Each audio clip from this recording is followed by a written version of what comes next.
Hello students, welcome back to Physics with Shubham sir. I hope you all are very good and preparing for your exam. Exam की तैयारी मुझे लग रही है अच्छी चल रही होगी.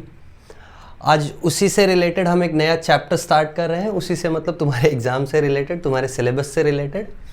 आज हम चैप्टर स्टार्ट करने वाले हैं dual nature of radiation and matter. ये चैप्टर तुम्हारे स्टेट बोर्ड में भी है और सीबीएसई बोर्ड में भी है. तो ये चैप्टर स्टेट और सीबीएसई दोनों बोर्ड के स्टूडेंट्स के लिए हम कर रहे हैं यहाँ पे. And this chapter is pretty easy. ये चैप्टर पूरा थियोरेटिकल चलता है. खाली थियरी को समझना है, एक्सपेरिमेंट को समझना है, और एक बार एक्सपेरिमेंट समझ में आया तो पूरा चैप्टर समझ में आ जाता है. तो ये इस चैप्टर में स्पेशली कोई डेरिवेशंस नहीं होने वाले. मैं पहले ही तुमको गुड न्यूज़ दे रहा हूँ. एंड न्यूमेरिकल्स की बात करें तो न्यूमेरिकल्स बेसिकली एक ही दो फार्मूला होंगे जिस पे बेस न्यूमेरिकल्स होते हैं. उसी फार्मूला के अलग अलग फॉर्म्स हमको देखने हैं, which is the famous photo electric equation. ठीक है, तो चलो हम स्टार्ट करते हैं डिस्कशन. इस चैप्टर में कुछ चीज़ें हैं जो हमको समझनी है. पहले तो हमको समझना है, देखो, फोटो इलेक्ट्रिक इफेक्ट. इसी इफेक्ट पे पूरा चैप्टर जो है उसका एक पार्ट पूरा डेडिकेटेड है, which is dual nature of radiation वाला पार्ट. ठीक है, फोटो इलेक्ट्रिक इफेक्ट के बाद हमको समझना है इस फोटो इलेक्ट्रिक इफेक्ट में जो इन्वॉल्व चीज़ें हैं उनको. जैसे हमको समझना है फोटोन को, ठीक है, हमको समझना है फोटो इलेक्ट्रॉन को. अब तक हमने इलेक्ट्रॉन सुना होगा, now will understand photo electron. और हमको समझना है वर्क फंक्शन को. ठीक है, इन्हीं तीन चीज़ों पे बेस होता है ये पूरा फोटो इलेक्ट्रिक इफेक्ट. तो आज हम इसमें से फोटोन वाला पार्ट समझने का ट्राई करेंगे इस लेक्चर में, आज के लेक्चर में. और इसके बाद हम कंटिन्यू करेंगे about photo electron and work function, जिससे हम टोटल पूरा फोटो इलेक्ट्रिक इफेक्ट का एक सिनॉप्सिस दे देंगे तुमको. ठीक है, मतलब सिनॉप्सिस मतलब पूरा इक्वेशन एक साथ समझ में आएगा. अब देखो, ये जो चैप्टर है ना, दो मेजर पार्ट में डिवाइडेड है. दिखाई पड़ रहा होगा नाम, dual nature of radiation and matter. तो रेडिएशन का ड्यूअल नेचर एंड मैटर का ड्यूअल नेचर, ये चैप्टर का एसेंस होता है.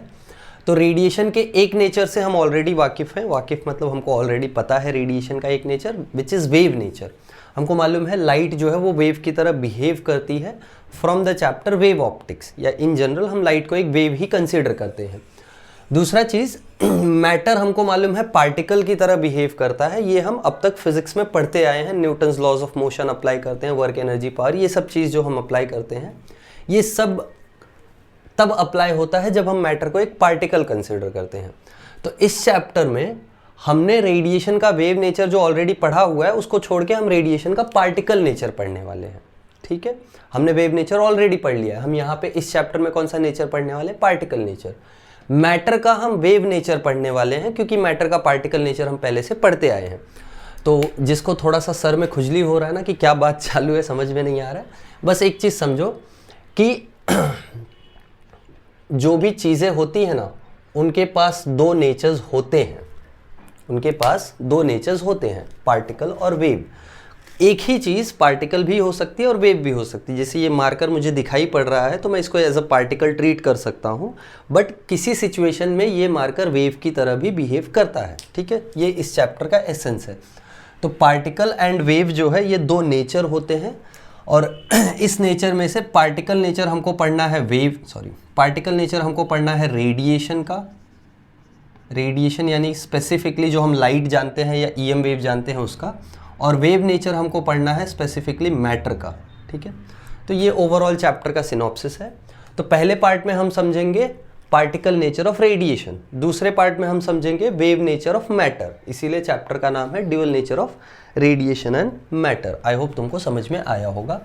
ये सब बातें जो हैं ये सब तुमको चैप्टर का हिंट देने के लिए है कि चैप्टर किस बारे में होगा और किस चीज़ से रिलेटेड हम डिस्कशन करेंगे. सो चलो हम स्टार्ट करते हैं about discussing about photon. Let's understand what is photon. Photon को हम बोलते हैं पार्टिकल एस्पेक्ट ऑफ रेडिएशन. ध्यान से सुनो, वर्ड क्या है? Particle aspect of radiation. जैसे मैं बोलूँ लाइट आ रही है, समझो कोई लाइट बल्ब जल रहा है, वहाँ से लाइट आ रही है, तो अगर लाइट वेव के फॉर्म में आएगी तो नो इश्यूज, वेव का जो भी प्रॉपर्टीज होगा वो सब लगेगा। बट अगर लाइट को अगर मैं पार्टिकल कंसिडर करूं तो कौन से पार्टिकल्स आ रहे हैं सोर्स से? फोटॉन्स आ रहे हैं, ठीक है। तो फोटॉन्स क्या है? फोटॉन्स लाइट के वो टुकड़े हैं जो हमारे तरफ आते हैं, जिनको हमारी आंखें परसीव करती हैं। तो अगर हम लाइट को एक वेव ले रहे हैं तो फोटॉन का कंसेप्ट नहीं है, बट लाइट को अगर हम एक पार्टिकल कंसिडर कर रहे हैं तो लाइट कौन सा पार्टिकल है? Photon particle. उस पार्टिकल का नाम क्या है? फोटॉन। समझ में आ गई बात? ठीक है। जैसे इलेक्ट्रॉन एक पार्टिकल है, प्रोटॉन एक पार्टिकल है, वैसे ही फोटॉन एक पार्टिकल है, ठीक है। आज हम समझेंगे इस फोटॉन की जो प्रॉपर्टीज हैं वो क्या क्या है और ये फोटॉन की प्रॉपर्टीज हमारे लिए कैसे काम की है। देखो, properties of photon, basic properties की हम बात करेंगे। देखो, first is radiation is made up of photons, और basically radiation is made up of small chunks of energy called photons or quanta or energy packets।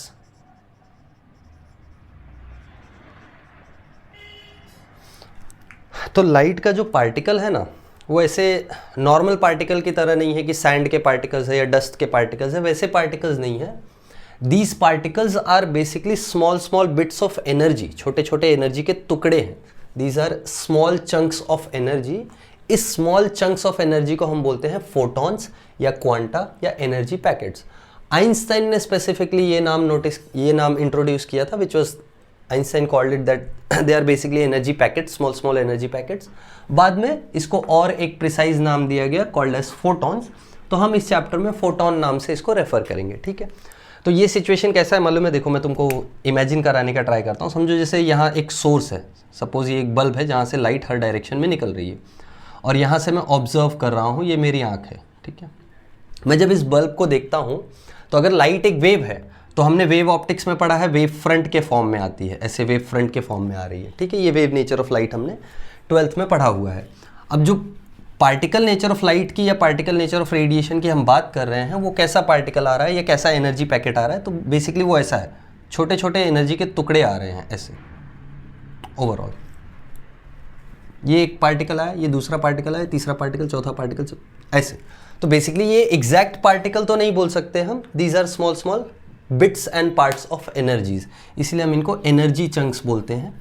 बाकी ऐसे ज़्यादा कन्फ्यूजिंग लगे तो कोई ज़रूरत नहीं है ये चीज़ को याद रखने का कि क्या है, कैसा दिखता है, इट डजेंट मैटर। प्रॉपर्टीज़ अपने काम की है तो हम प्रॉपर्टीज़ को लेके चलते हैं। देखो, all photons of one source basically colour are identical. तो अगर मैं रेड कलर का बल्ब लूँ तो रेड कलर से निकलने वाले सारे फोटॉन्स आइडेंटिकल होंगे। क्या होंगे? सारे फोटॉन्स आइडेंटिकल। मतलब दो फोटॉन्स के बीच में मैं डिस्टिंग्विश नहीं कर पाऊंगा कि ये पहला वाला है, ये दूसरा वाला है। समझ में आया? It is called as indistinguishable from each other. जैसे इलेक्ट्रॉन्स होते हैं, नेचर में जितने भी इलेक्ट्रॉन्स हैं सब एक दूसरे से इनडिस्टिंग्विशेबल है। तो जैसे अगर मैं दो इलेक्ट्रॉन निकालूँ, एक मेरे बॉडी से एक तुम्हारे बॉडी से, और बाद में उनको मिक्स कर दूँ, तो मैं कभी बता नहीं पाऊंगा कि कौन सा इलेक्ट्रॉन मेरे बॉडी का था, कौन सा इलेक्ट्रॉन तुम्हारे बॉडी का था। आई होप तुमको ये समझ में आया, ठीक है। इनडिस्टिंग्विशेबल होते हैं, बेसिकली आइडेंटिकल होते हैं, ठीक है। Rest mass of photons is 0। इसका क्या मतलब है? इसका मतलब है कि अगर कोई फोटॉन रेस्ट पे है तो उसका मास 0 होगा। बट फोटॉन कभी रेस्ट पे होता ही नहीं है, फोटॉन कभी रेस्ट पे होता ही नहीं है।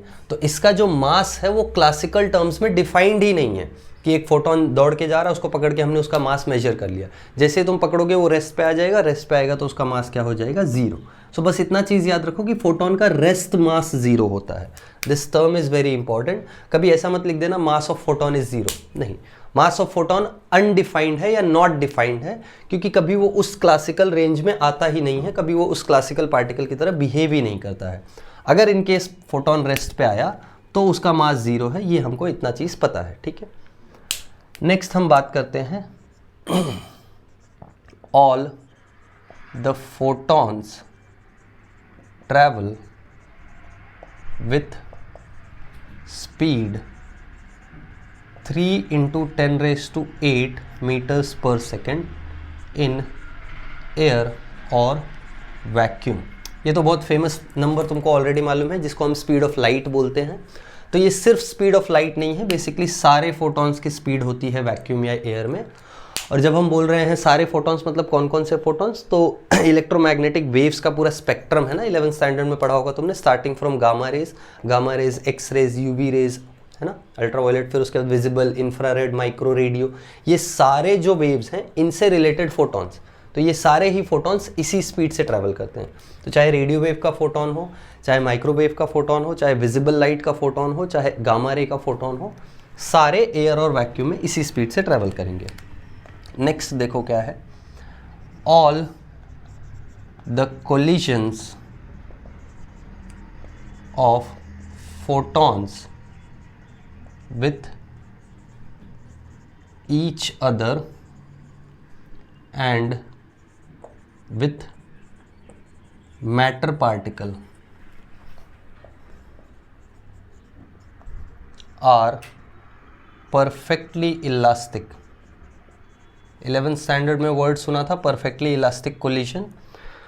तो अगर फोटोन दूसरे फोटोन से कोलाइड करेगा या किसी मैटर से कोलाइड करेगा, समझो फोटोन आया, इस बोर्ड पे स्ट्राइक किया और कोलाइड हुआ, तो ये सारे कोलिजन्स कैसे होने वाले हैं, perfectly elastic. Perfectly elastic collision का मतलब क्या होता है, जिसको नहीं पता हो मैं बता दूं। परफेक्टली इलास्टिक कोलिजन में मोमेंटम और काइनेटिक एनर्जी दोनों कंजर्व्ड रहती है।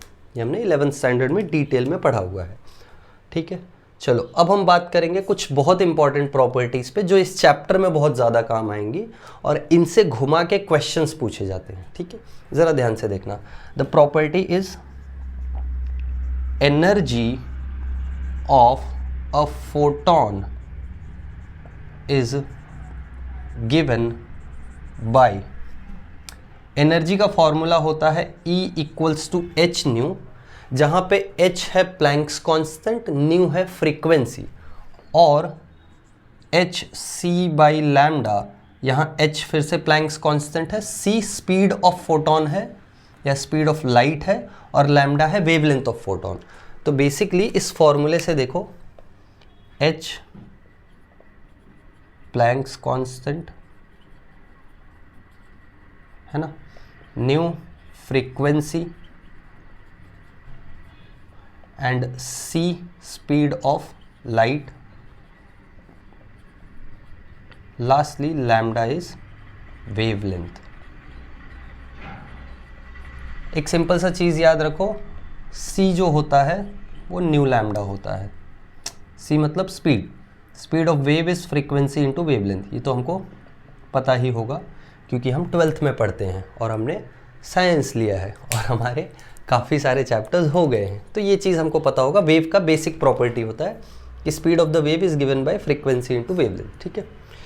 चलो ये जो फॉर्मूला आया है ना, इस फॉर्मूले का हम एक दूसरा केस देखते हैं। जैसे मुझे वेवलेंथ पता है, प्लैंक्स कांस्टेंट का वैल्यू अगर तुमको मालूम नहीं हो तो मैं यहाँ लिख दे रहा हूँ, इट इज़ 6.63 × 10⁻34 जूल सेकेंड। और C का तो वैल्यू अभी यहाँ पे लिखा हुआ है, बाकी चीज़ें गिवन होती हैं। ये जो फॉर्मूला है इसी का दूसरा फॉर्म ऐसा है, E = ये जो H और C है, ज़रा ध्यान से देखो, H प्लैंक्स कांस्टेंट है, C भी कांस्टेंट है, इनको मल्टीप्लाई करूँगा तो एक और नया कांस्टेंट आएगा। समझता है ना कंसेप्ट, दो कांस्टेंट को मल्टीप्लाई किया तो एक कांस्टेंट आएगा, वो कांस्टेंट होता है 1240 अपॉन लैम्डा। देखो ये जो एनर्जी का एक्सप्रेशन है ना, इस वाले एक्सप्रेशन से अगर तुम सॉल्व करते हो तो तुमको एनर्जी मिलती है जूल्स में। ध्यान से सुनो क्या बोल रहा हूँ, इस वाले एक्सप्रेशन को अगर तुम सॉल्व करो तो तुमको एनर्जी मिलेगी जूल में, बट जूल में एनर्जी मिलने के लिए तुमको क्या करना पड़ेगा, सब कुछ एसआई में सब्स्टिट्यूट करना पड़ेगा। प्लैंक्स कांस्टेंट को एसआई में सब्स्टिट्यूट करना पड़ेगा, स्पीड ऑफ लाइट को एसआई में सब्स्टिट्यूट करना पड़ेगा, लैम्डा को एसआई में सब्स्टिट्यूट करना पड़ेगा, जो कि होगा मीटर्स में, ठीक है। वैसे यहाँ प्लैंक्स कांस्टेंट और फ्रीक्वेंसी को हर्ट्ज में सब्स्टिट्यूट करना पड़ेगा, तब तुमको आंसर किस में आएगा, जूल्स में। बट ये जो एक्सप्रेशन है 1240 अपॉन लैम्डा, इसमें तुमको आंसर इलेक्ट्रॉन वोल्ट्स में आता है, और ये यूनिट इस चैप्टर के लिए बहुत ही ज़्यादा इंपॉर्टेंट है, क्योंकि हर जगह हमको एनर्जी इलेक्ट्रॉन वोल्ट में ही मिलेगी, ठीक है। तो इलेक्ट्रॉन वोल्ट में अगर मुझे एनर्जी निकालनी है फोटोन की, तो मैं ये वाला फॉर्मूला यूज़ करूँगा, बट ये फॉर्मूला मुझे इलेक्ट्रॉन वोल्ट में तभी एनर्जी देगा जब लैम्डा किस में हो, नैनोमीटर्स में। बोलो समझा है नहीं? लैम्डा अगर नैनोमीटर में है तो इस फॉर्मूले में लैम्डा सब्स्टिट्यूट किया तो मुझे एनर्जी किस में मिल जाएगी, इलेक्ट्रॉन वोल्ट्स में। बात समझ में आ गई? सिंपल बात समझ में आ गई या नहीं? एक एग्जांपल लेके बताता हूँ। सपोज लैम्डा है 300 नैनोमीटर, नियरली विजिबल रेंज का फोटोन, मतलब स्लाइटली यूवी रेंज में है। देखो 300 नैनोमीटर का वेवलेंथ है, मुझे एनर्जी निकालनी है, तो ये हो जाएगा 1240 अपॉन 300। मैंने यहाँ वेवलेंथ किस में डाला, नैनोमीटर में ना, फॉर्मूले में। ये नैनोमीटर था, नैनोमीटर में ही सब्स्टिट्यूट कर दिया है, तो एनर्जी किस में आएगी, इलेक्ट्रॉन वोल्ट में। कैंसिल कर दो, 12.4 इसको डिवाइड बाय 3 कर लो, कितना आएगा, 3 4 जार आया ना, 12, 0.4 पॉइंट, 4 पॉइंट कितना जा रहा है, 1, तो एनर्जी की वैल्यू आती है 4.1 इलेक्ट्रॉन वोल्ट्स।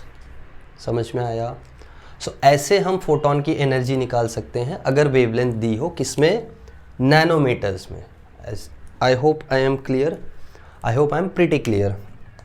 एक और फॉर्म देखो इसी एनर्जी का, also energy is equals to 12400 upon lambda. इससे भी तुमको एनर्जी इलेक्ट्रॉन वोल्ट्स में मिलेगी, कब, जब तुमको वेवलेंथ एंगस्ट्रॉम में दिया हो। तो तुमको तो मालूम ही है वेवलेंथ कभी कभी एंगस्ट्रॉम में भी देता है, कभी कभी नैनोमीटर में भी देता है। नहीं मालूम है तो मैं बता दे रहा हूँ, इस चैप्टर में वेवलेंथ की वैल्यू कभी तुमको नैनोमीटर में दी होगी, कभी एंगस्ट्रॉम में दी होगी। तो अगर तुमको नैनोमीटर में दी है तो तुम ये फॉर्मूला यूज़ करोगे 1240 अपॉन लैम्डा, अगर एंगस्ट्रॉम में दी हुई है तो तुम यूज़ करोगे 12400 अपॉन लैम्डा। तो देयरफॉर एनर्जी का फॉर्मूला हम लिख देते हैं 1240 अपॉन लैम्डा इन नैनोमीटर्स और 12400 upon lambda in angstrom. I hope तुमको ये समझ में आया। तो ये वाला जो प्रॉपर्टी है, 6th वाला property, this is very very very important. Is that clear? अच्छा, इस प्रॉपर्टी में एक चीज़ देखो, जो एनर्जी का फॉर्मूला है वो दो चीज़ों पे डिपेंडेंट है, एनर्जी की वैल्यू, फ्रीक्वेंसी और वेवलेंथ पे। यानी फोटोन की अगर फ्रीक्वेंसी चेंज होगी तो फोटोन की एनर्जी चेंज हो जाएगी, और फोटोन का वेवलेंथ चेंज होगा तो फोटोन की एनर्जी चेंज हो जाएगी। तो एक बहुत ही ऑब्वियस बात याद रखना, एनर्जी जो है वो डायरेक्टली प्रोपोर्शनल है फ्रीक्वेंसी को, और एनर्जी जो है इन्वर्सली प्रोपोर्शनल है वेवलेंथ को। तुम बोलोगे ये तो सर समझ में आ रहा है, दिखाई दे रहा है, बट याद नहीं रहता है। बार बार तुमको पूछा जाएगा कि फोटोन का वेवलेंथ बढ़ा दिया, एनर्जी को क्या होगा, तो तुम सोच नहीं पाते हो, तुमको कन्फ्यूजन रहता है। प्रोपोर्शनैलिटी याद रखो तो समझ में आ जाएगा। फ्रीक्वेंसी बढ़ा दोगे एनर्जी बढ़ जाएगा, वेवलेंथ बढ़ा दोगे एनर्जी कम हो जाएगा। I hope it is clear. ठीक है, ये कॉपी डाउन करो। एक और प्रॉपर्टी मुझे बतानी है फोटोन की, that is related to the intensity और नंबर ऑफ फोटॉन्स। यहाँ हमने बात किया एनर्जी ऑफ फोटॉन्स, अब हम बात करेंगे नंबर ऑफ फोटॉन्स पे, which is the last property. तो ये पॉज करके कॉपी कर लो, फिर मैं आगे कंटिन्यू करता हूँ।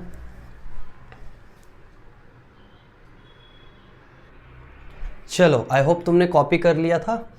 मैं लास्ट वाली प्रॉपर्टी बता देता हूँ, this is the 7th property. और जैसे 6th वाली प्रॉपर्टी इंपॉर्टेंट है रिलेटेड टू एनर्जी, वैसे ही 7th वाली प्रॉपर्टी भी इंपॉर्टेंट है रिलेटेड टू पावर। पावर मतलब इसको इंटेंसिटी से हम बात करेंगे, तो ज़रा ध्यान दो।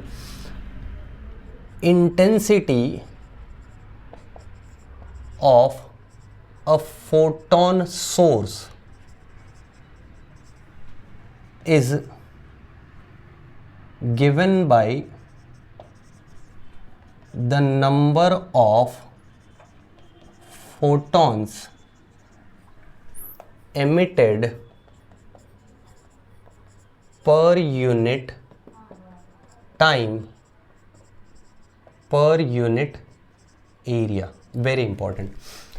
देखो इंटेंसिटी ऑफ फोटोन जो है वो नंबर ऑफ फोटोन से रिलेटेड है, ना कि एनर्जी ऑफ फोटोन से। डे टू डे लाइफ में अगर मैं बोलूँ मैं इस बोर्ड को ज़्यादा इंटेंसिटी से हिट करूँ, इसका मतलब क्या होगा? ज़्यादा एनर्जी से हिट करना। हम जो इंटेंसिटी का मतलब समझते हैं अपने डे टू डे लाइफ में, इंटेंसिटी का लेना देना एनर्जी से होता है नॉर्मल चीज़ों के लिए, क्लासिकल चीज़ों के लिए। फोटोन के लिए ऐसा नहीं है। फोटोन के लिए इंटेंसिटी किससे रिलेटेड है? नंबर ऑफ फोटोन से। यानी अगर मैं बोलूँ इस बोर्ड पे फोटोन्स जो पढ़ रहे हैं उसकी इंटेंसिटी मैं बढ़ा दूँ, तो इसका मतलब है कि इस पर अब ज़्यादा फोटोन्स आएंगे। उसका ये मतलब नहीं कि फोटोन्स की एनर्जी बढ़ जाएगी। क्यों? क्योंकि फोटोन्स की एनर्जी डिपेंडेंट है फ्रीक्वेंसी और वेवलेंथ पे। तो मैंने फ्रीक्वेंसी और वेवलेंथ चेंज ही नहीं किया है, मैंने क्या चेंज किया है? Number of photons. ये बहुत इंपॉर्टेंट चीज़ है, पूरे चैप्टर में यहीं से घूम फिर के क्वेश्चंस आते हैं, तुमको यहीं पे घुमाएगा और यहीं पे कंफ्यूज करेगा क्वेश्चंस में। तो एक चीज़ समझ लो, जब हम इंटेंसिटी चेंज करते हैं तो एनर्जी में कोई चेंजेस नहीं आता है, एंड वाइस वर्सा। अगर हम एनर्जी चेंज करते हैं तो इंटेंसिटी में कोई चेंजेस नहीं आता है। आई होप ये बात बहुत अच्छे से तुमको समझ में आई है। नहीं समझ में आई है तो 0.75 के स्पीड पे धीरे धीरे सुनो, ठीक है? So let's see how do we define intensity. तो इंटेंसिटी होता है therefore intensity is given by number of photons per unit area per unit time, ठीक है? और एक फोटोन का जो इंटेंसिटी होता है, एक फोटोन का जो एनर्जी होता है उसको हम नंबर ऑफ फोटोन से मल्टीप्लाई करें तो इसको हम बोल देंगे total intensity of the photon. तो इंटेंसिटी में एनर्जी का एक्सप्रेशन तो है, ध्यान से सुनो क्या बोल रहा हूँ, इंटेंसिटी में एनर्जी का एक्सप्रेशन तो है, बट इंटेंसिटी डिपेंडेंट है नंबर ऑफ फोटॉन्स पे। या फिर अगर तुमको ये टर्म कंफ्यूजिंग लग रहा है तो ये फॉर्मूला ही मैं हटा देता हूँ, फॉर्मूले से रिलेटेड तुमको कहीं क्वेश्चंस नहीं मिलेंगे, so don't worry about it. In case जैसे कहीं तुमको पूछता है नंबर ऑफ फोटॉन्स, तो ये चीज़ याद रखना, intensity is equal to power per unit area. Intensity is equal to power per unit area, ठीक है? और पावर क्या होता है? पावर होता है एनर्जी पर यूनिट टाइम या एनर्जी अपॉन टाइम। तो कोई सोर्स है जो P पावर दे रहा है, तो P पावर देगा, तो P पावर कैसे निकालोगे? उस सोर्स से निकलने वाले नंबर ऑफ फोटॉन्स, एक फोटॉन का एनर्जी डिवाइडेड बाय टाइम। जैसे मैं बोलूँ, समझो ये एक बल्ब है, ध्यान दो इधर, ये एक बल्ब है, ये अपने अंदर से फोटॉन्स एमिट कर रहा है।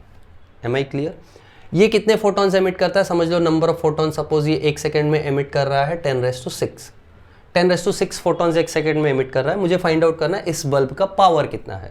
तो मुझे पहले पता होना चाहिए ये जो फोटॉन्स निकल रहे हैं उनका वेवलेंथ या फ्रीक्वेंसी कितना है। क्यों? क्योंकि जब मैं वेवलेंथ या फ्रीक्वेंसी पता कर पाऊंगा तभी मैं पता कर पाऊंगा कि फोटॉन्स की एनर्जी कितनी है, और तभी मैं टोटल एनर्जी निकाल पाऊंगा जो इस सोर्स से एमिट हो रही है। टोटल एनर्जी अपॉन टाइम ये मैं कर दूं तो मुझे क्या मिल जाएगा? पावर। तो एक चीज़ याद रखो, पावर का एक्सप्रेशन अलग से, power is energy upon time. ये सब कोई नई बात नहीं है, ये सब तुमने स्कूल में पढ़ा हुआ है, power equals to energy upon time. बस यहाँ थोड़ा समझने में कन्फ्यूजन हो सकता है क्योंकि हम बातें फोटॉन से रिलेटेड कर रहे हैं। एनर्जी क्या हो जाएगा? एनर्जी हो जाएगा energy of each photon into number of photons. I hope अब तुमको क्लियर आया है। कैसे निकालेंगे एनर्जी कितना फोटॉन्स का है? तो एक फोटॉन का energy divided by number of, divided बोल रहा हूँ, multiplied by number of photons. ये कर देंगे तो हमको टोटल एनर्जी मिल जाएगी, ठीक है? अच्छा एक चीज़ मुझे यहाँ से बताओ, इंटेंसिटी की यूनिट क्या हो जाएगी? इंटेंसिटी की यूनिट हो जाएगी वॉट पर मीटर स्क्वायर, क्योंकि पावर की यूनिट होती है ना वॉट। ये सुन लो। ऑलराइट, अब देखो ये जो इंटेंसिटी है इसको थोड़ा सा हम फिजिकली समझ लेते हैं, फिर मैं एक स्टेटमेंट दे दूंगा और बस फोटॉन से रिलेटेड बातें अपनी ख़त्म हो जाएंगी। ख़त्म मतलब फोटॉन के प्रॉपर्टीज़ से रिलेटेड। तो जैसे समझो एक ये सोर्स है, ठीक है, इसका पावर है 50 वॉट और सपोज़ ये रेड कलर का बल्ब है, ठीक है? केस समझना ठीक से। दिस इज़ लेट्स से ए, ये दूसरा बल्ब है, ठीक है, इसका पावर है, let's say this is b, इसका पावर है 100 वॉट, और ये भी रेड कलर का बल्ब है। रेड मार्कर नहीं है मेरे पास, वरना मैं रेड मार्कर से दिखाता रेड जाते हुए, बट ठीक है, चलो हम यूनिवर्सल ब्लैक मार्कर लेके चलते हैं। इन दोनों में तुम कैसे डिस्टिंग्विश कर पाओगे ज़रा समझना। देखो दोनों रेड कलर के फोटॉन्स एमिट करेंगे ना, रेड कलर के फोटॉन्स यानी वेवलेंथ दोनों की सेम होगी, एक कलर के लिए वेवलेंथ फिक्स होती है, तो दोनों का वेवलेंथ सेम है। दोनों का वेवलेंथ सेम है तो क्या मैं उससे बोल सकता हूँ दोनों की एनर्जी सेम है, क्योंकि एनर्जी वेवलेंथ पे ही तो डिपेंडेंट है ना। तो दोनों फोटॉन्स या इन दोनों सोर्सेज से निकलने वाले फोटॉन्स की एनर्जी सेम है, बट पावर देखो, इसका पावर 50 है, इसका पावर 100 है, और पावर पे डायरेक्टली डिपेंडेंट है इंटेंसिटी। पावर डबल यानी इंटेंसिटी डबल, इंटेंसिटी डबल यानी नंबर ऑफ फोटॉन्स डबल। देखो ये मिट गया एक्साइटेशन में, है ना, नंबर ऑफ फोटॉन्स डबल। तो इसका मतलब अगर ये लेट्स से अगर ये 1000 फोटॉन्स एमिट कर रहा है एक सेकेंड में, ध्यान से सुनो मेरी बात, अगर ये 1000 फोटॉन्स एमिट करता है तो ये कितने एमिट करेगा, बोलो, ये 2000 फोटॉन्स एमिट करेगा। ये फ़र्क होता है इंटेंसिटी और एनर्जी में। अगर इंटेंसिटी डबल है मतलब नंबर ऑफ फोटॉन्स डबल हो जाएंगे, एनर्जी डबल है तो उससे नंबर ऑफ फोटॉन्स चेंज नहीं होंगे। तो यहाँ मैं दूसरा एक एग्जांपल भी ले लेता हूँ। सपोज यही वो बल्ब है ए, इसका पावर है 50 वॉट और ये है रेड कलर का बल्ब, ठीक है। दूसरा बल्ब लिया मैंने बी, इसका भी पावर है 50 वॉट, बट ये है ब्लू कलर का बल्ब। अब फ़र्क समझो, रेड और ब्लू इनकी वेवलेंथ अलग अलग होगी। थोड़ा सा विबग्योर के बारे में पता हो तो तुमको पता हो, ब्लू वाले की वेवलेंथ छोटी होगी, रेड वाले की वेवलेंथ ज़्यादा होगी, सबसे ज़्यादा। इनफैक्ट विजिबल कलर्स में रेड की वेवलेंथ सबसे ज़्यादा होती है। सो ब्लू की वेवलेंथ कम है यानी ब्लू की एनर्जी ज़्यादा। तो इन दोनों में से नंबर ऑफ फोटॉन्स तो सेम निकलेंगे, क्यों, क्योंकि पावर दोनों का क्या है, सेम है, यानी इंटेंसिटी दोनों की क्या है, सेम है। तो नंबर ऑफ फोटॉन्स दोनों में से सेम निकलेंगे। अगर ये वाला 1000 फोटॉन्स दे रहा है तो ये वाला भी 1000 फोटॉन्स ही देगा। बस फ़र्क क्या होगा, फ़र्क ये होगा कि इसके जो फोटॉन्स होंगे उनकी एनर्जी इसके जो फोटॉन्स होंगे उनसे कम होगी। यानी बेसिकली यहाँ पे कलर चेंज होने से एनर्जी चेंज हो गई, बट नंबर में कोई चेंज नहीं आया है। तो ओवरऑल कंक्लूजन क्या है इतने सारे बड़बड़ करने का, या इतना सारा बड़बड़ करने का? तुम भी बोलोगे क्या पका रहा है, चलो आगे। देखो इतना सारा बड़बड़ करने का कंक्लूजन ये है कि ये फैक्ट तुम याद रखो कि एनर्जी चेंज हुई तो इंटेंसिटी में कोई चेंज नहीं आता है, इंटेंसिटी चेंज हुई तो एनर्जी में कोई चेंज नहीं आता है। बस इतनी सी सीधी बात याद रख लोगे तो एनफ हो जाएगा। आई होप तुमने समझा ये चीज़। नोट डाउन कर लेना, मैं ये रफ कर रहा हूँ एनर्जी वाला पार्ट, और मैं स्टेटमेंट दे देता हूँ तुमको। Once we get the statement we are over with the photons का प्रॉपर्टीज़, ठीक है। This chapter is very very very descriptive. इसका मतलब क्या है? इसका मतलब है बड़बड़ बहुत है इसमें जो मैं कर रहा हूँ अभी, बड़बड़ बहुत करना पड़ता है। इनफैक्ट जो ओवरऑल फोटॉन का फील होता है वो देने के लिए भी मुझे काफ़ी समय लगता है। तो वही मैं अभी यहाँ कर रहा हूँ तुम्हारे साथ, तुमको थोड़ा फोटॉन का आइडिया दे रहा हूँ कि फोटॉन है कैसा, क्या है उसका प्रॉपर्टीज़, ये सब। सो नोट में क्या याद रखना है? Note is if energy of a photon source is changed, its intensity does not change। अच्छा, इसका ये मतलब नहीं है कि अगर एनर्जी चेंज हो रही तो इंटेंसिटी चेंज हो ही नहीं सकती है। इंटेंसिटी भी चेंज की जा सकती है, बट एनर्जी के चेंज की वजह से इंटेंसिटी में कोई चेंज नहीं आएगा। समझ में आया फ़र्क? एनर्जी के चेंज करने से इंटेंसिटी में कोई चेंज नहीं आएगा, बट इसका ये मतलब नहीं कि हम इंटेंसिटी को सेपरेटली चेंज नहीं कर सकते हैं। समझा सिचुएशन? हम इंटेंसिटी को सेपरेटली चेंज नहीं कर सकते हैं, ऐसा कोई मीनिंग नहीं है। एक एग्जांपल ले लेते हैं। समझो जैसे दो लोग हैं, ठीक है, दो लोग मतलब दो अच्छे दोस्त, जो तुम लोग होगे ऑफ कोर्स, मुझे मालूम है। Suppose A B, there are two people. A के पास है 100 रुपीज़, ठीक है, और बी के पास है 200 रुपीज़। अगर मैं ए के पास वाले रुपीज़ को अगर मैं कंसिडर कर लेता हूँ एनर्जी, और बी के पास वाले रुपीज़ को मैं कंसिडर कर लेता हूँ इंटेंसिटी, तो अगर मैं ए के पास पैसे बढ़ा दूँ, सपोज ए को और 100 रुपीज़ दे दूँ, तो इसके पास हो जाएंगे 200। बट इसका ये मतलब नहीं कि इससे बी पे चेंजेस आ जाएंगे, बी के पास अभी भी 200 ही रहेंगे। That's one thing. इसका ये मतलब भी नहीं है कि अगर कोई बी को 50 रुपीज़ दे दे तो बी के पैसे चेंज नहीं होंगे, बी के भी चेंज हो जाएंगे ना। इसका मतलब क्या है? इसका मतलब एक को चेंज करने से दूसरा चेंज नहीं होगा, बट इसका ये मतलब नहीं कि दूसरे को हम इंडिविजुअली चेंज नहीं कर सकते। ऑफ कोर्स चेंज कर सकते हैं। सो आई होप ये एग्जाम्पल थोड़ा वियर्ड हो गया, तुमको समझ में नहीं आया होगा, बट ये स्टेटमेंट मुझे लग रहा है कि क्लियर है। स्टेटमेंट बोल रहा है एनर्जी चेंज करेंगे तो इंटेंसिटी चेंज नहीं होती है। अगर कंफ्यूजिंग लगता है तो मैं ये दूसरे तरीके से लिख देता हूँ।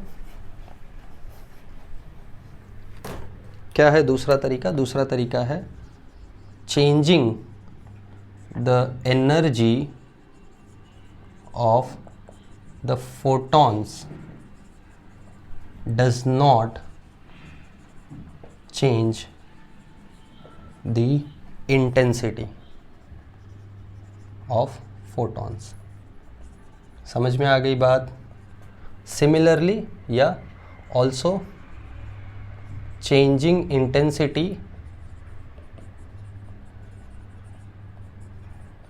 does not change energy of the photons। काफ़ी बातें हो गई, पर ज़रूरी बातें हुई हैं, कुछ ऐसे रैंडम बातें नहीं हुई हैं। तो आई होप तुमको समझ में आया है।